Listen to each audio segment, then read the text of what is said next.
Good morning, my name is David Sitneski. I am the CEO and founder of Athena Intelligence. We are the internet of land, food, water, and data. There. The story of Athena is this, that technology and data efficiency have evolved to the point where they are transforming companies and industries worldwide, giving companies and industries the ability to better control their profitability and operational performance. Unfortunately, this isn't the case necessarily with those organizations and industries and companies sitting on the top of the land, the data of land, food, water, and energy. Let's take Campbell Soup for example, a customer of Athena Intelligence. They're a Fortune 500 company. They've got lots of data, lots of internal processing, data about their operations. They've got data from their growers. In fact, there's an abundant amount of resource and environmental data publicly available to them. Yet, over the past several years, they have struggled understanding the risk to their supply chain and their product availability due to the drought. And now, just a year later, they're struggling in understanding what the risk is of all of the flood potential is to the same supply chain. Basically, with all of this data around them, they're still flying blind and being completely reactive. And this isn't just a temporary thing for Campbell Soup. This is an ongoing business reality for them, with decreased arable land, changing climate, consumer pressure, and more importantly, Wall Street pressure. Because Wall Street is beginning to ask the CEOs of these companies, what is the risk of the droughts or the floods to your ability to get product? Because if you can't get tomatoes, then you can't make soup. And if you can't make soup, you can't sell them on the shelves of Walmart. And that's going to impact my stock price. And now the answer of, well, we'll go engage KPMG or some other large consulting firm or get a government or industry grant, get teams of grad students to create a report for us, and we'll get back to you in a few months, which is the current way things are done. That's just not acceptable any longer. In steps Athena Intelligence. Our web application is built on proprietary geospatial processes which aggregate, transform, and normalize all of this destructured, deaggregated, unstructured data, making it easy to digest, understand, analyze, and collaborate upon. Now Campbell Soup can understand in a tangible manner the drought, who it affects, what product lines it may impact, and guide them on decision making and how to restructure or retransform their supply chain to mitigate against that risk. They're also using their data to understand correlations between management practices and product quality, because the quality of the product impacts directly their operational performance and how they're processing, how much energy they use in the plant to process the crop. This issue just isn't relegated to Campbell Soup. It's industry-wide, and Campbell Soup represents a massive industry. The food manufacturing system, which is the combination of both the crop production and processing of food, is one of the largest, if not the largest manufacturing system in the United States. It has a market value of approximately $1 trillion. We're focusing on the enterprise resource planning or the risk mitigation side of that business, which is valued at approximately $1 billion. And within the complex ecosystem of the food system, we're targeting food processors specifically here in California, because all of the food and henceforth data moves to and through them to the marketplace in general. We make money a couple of different ways. One, through our web application. So our web application basically monitors water, sees crop food. So basically, if you want to have an app, there should be an app that is able to feed the world. That's us. And if you operate in the food system for that application, you can have it for an annual subscription ranging between $5,000 and $20,000 a year. It's based on the geographical scale of your operation. We also provide a tiered level of data analytics services that you can subscribe to based on volume, velocity, and variety of data within the analytic sets. The value proposition seems pretty clear. It's a $1 trillion industry that has barely used data to drive its value. There is so much value that is locked up, inaccessible because of the unstructured way of the current data structure. There are several reports, KPMG, World Economic Forum, etc., that when enterprises engage their supply chain and leverage data to optimize their improvement or collaboration with their supply chain. Improvements include revenue increases, overall brand increase, operational performance improvement, etc. Campbell Soup. We've been working with them for about 18 months, and we started very simple with them. Just get your data, put it together for you, let you see it and be able to use it. Just basically report back out to the supply chain. From that, they paid a 3-year subscription to that service for them. And yesterday, we just received the purchase order for our next level of advanced analytics. This is important because now we have finalized our business, technical, and market requirements. And from that, we are seeking funding of approximately $500,000 to be able to fulfill and scale that deliverable and scale into the marketplace. We're a small team, and I like to think we're pretty powerful, pretty cool. But I myself am an industry veteran that's worked in the agricultural and food system space from the ground, processing, national level initiatives, etc. We've got 2 other folks that are experienced in startups and geospatial data. And we've recently brought in an advisor who's Microsoft's head of global new business development for the public sector. Microsoft's a supporter of Athena Intelligence too. So that is the story of Athena Intelligence. I could go on for hours. I have so much I want to tell you guys, but my time is up. So there we Thank you, David. We don't let you tell us more, but we're going to do it in the form of Q&A. But our first question for you is, how can this community help you? So this community, in a couple of different ways. I like what Impact BC says about this area, that is the right combination of public infrastructure and policy and money and land. And so, you know, the technology that we're deploying is not like a social app, like a game. And so it's some serious policy, and there's a lot of intelligence and experience and relationships that exist right here in this area. That's really critical to us, that technology is only as good as it's able to be infused into the ecosystem, and the ecosystems here. So connections into the ecosystem of policy and water management, et cetera. And we're not bad at technology, so I need a lot of tech help now to bring on. Okay. Questions? Open to questions? Just so I'm clear, are you offering them predictive analytics, or are you offering them a way to make sense of their historical data that they already have? That's a great question. So first step is that they don't know what their historical data is. Okay. So that's our base product, so to speak. And then the predictive analytics is what we're deploying now in the advanced analytics. Got it. And so you guys have made your own kind of algorithms and stuff to do that. Okay. And so it's actually a 2-sale for us, which I love, because they're able to pay us to be able to understand their data in the first place. And then they ask questions and they'll pay money for the answers. Yeah.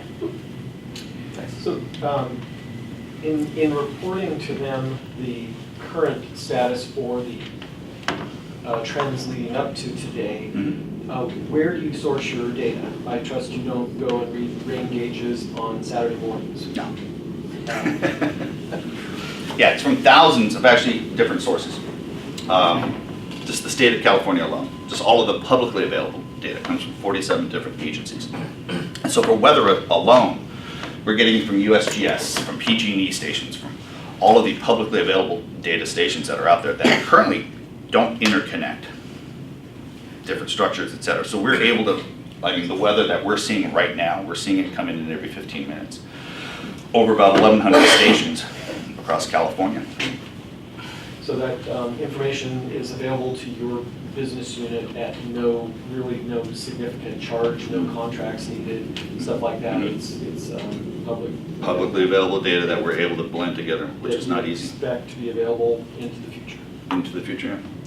But we're also, because of our engagement with private enterprises, as we conduct or capture more private data as well, we're able to fill in the gaps of any other public data, which makes us very unique. It's that blending of the public and private data that we're able to keep it captured together. So, which is very unique. That's a great differentiator between us. So I'm curious, you mentioned your example of Campbell tomato crops. Do you reach out internationally a lot of tomato crops are grown outside the U.S. Yes, they are And I'm sure grown. Campbell sources those products as well. No, they don't. 100% of their tomato crops comes from California.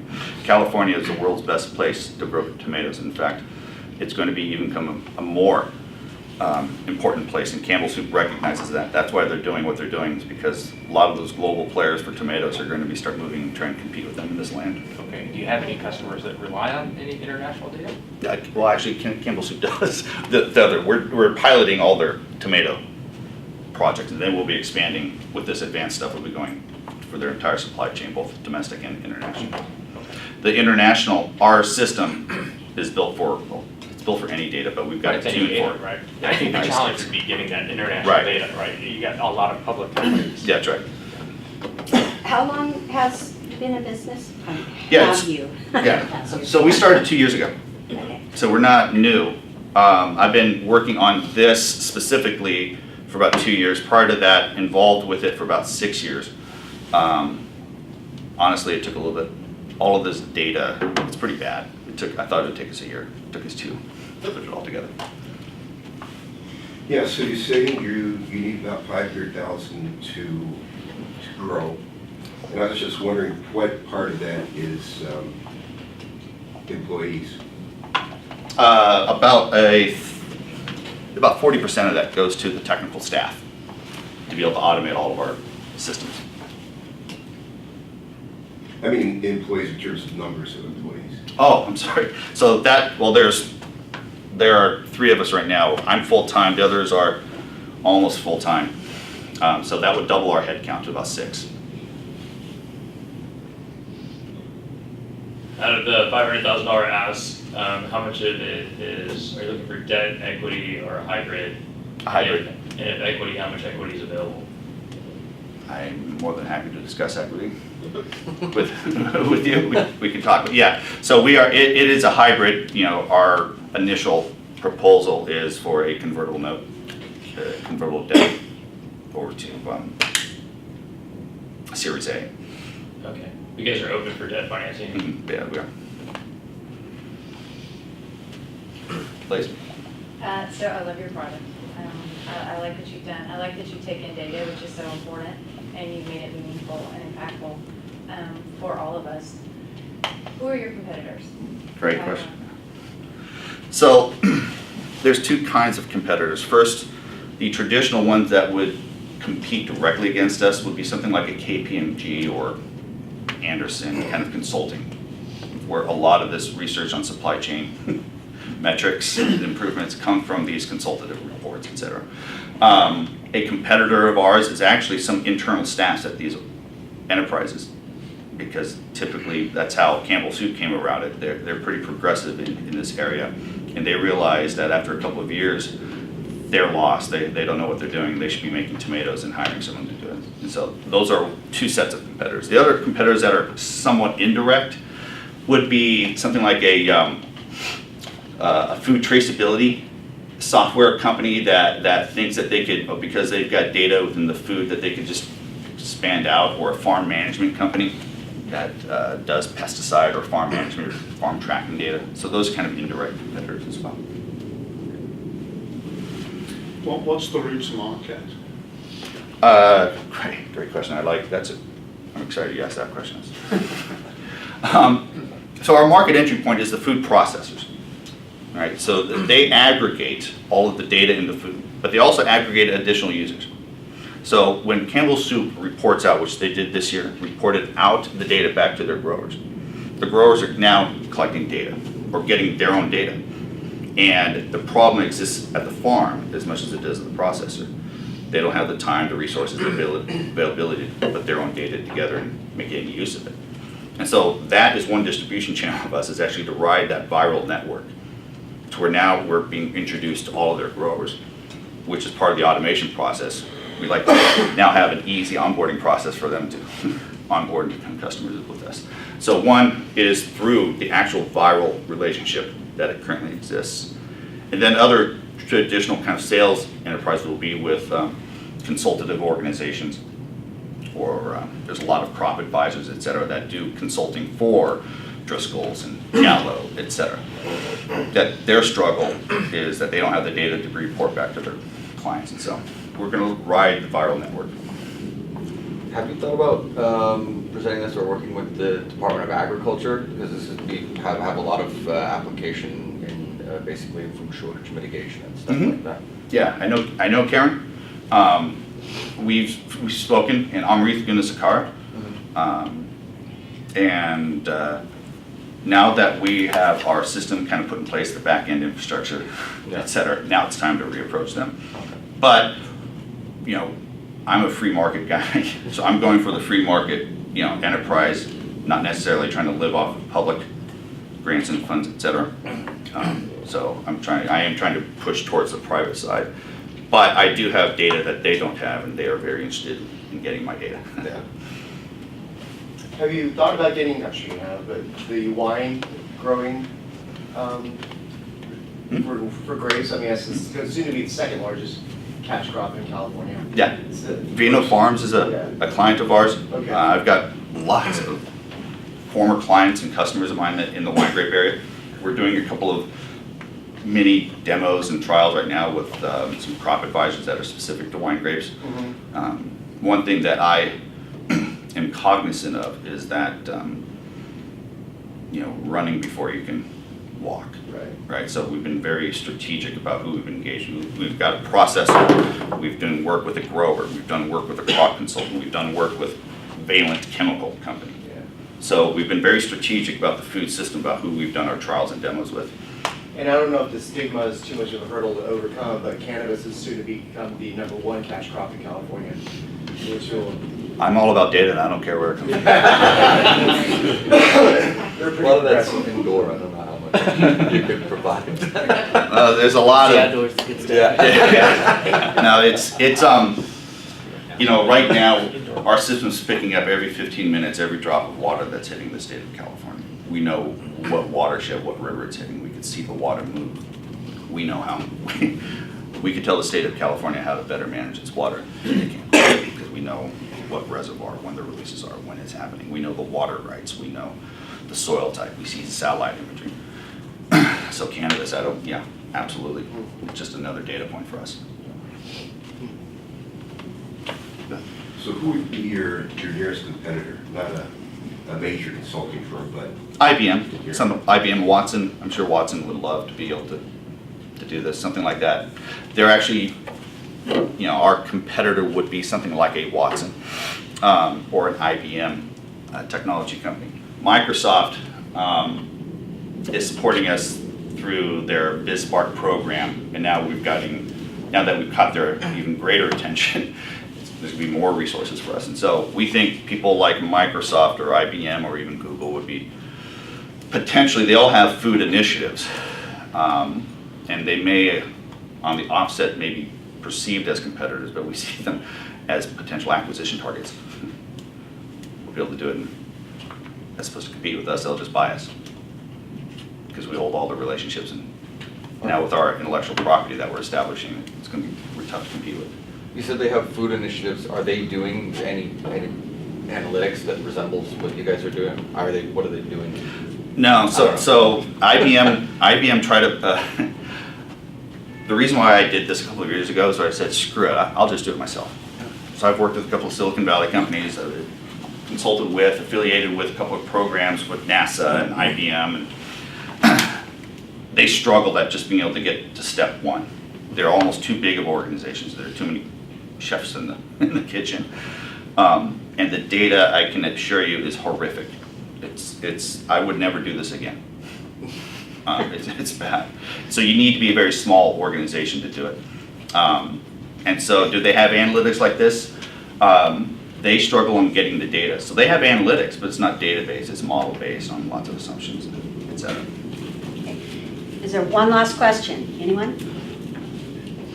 Okay, well, if you think of other questions, David will probably be hanging around afterwards, so thank you very much, David.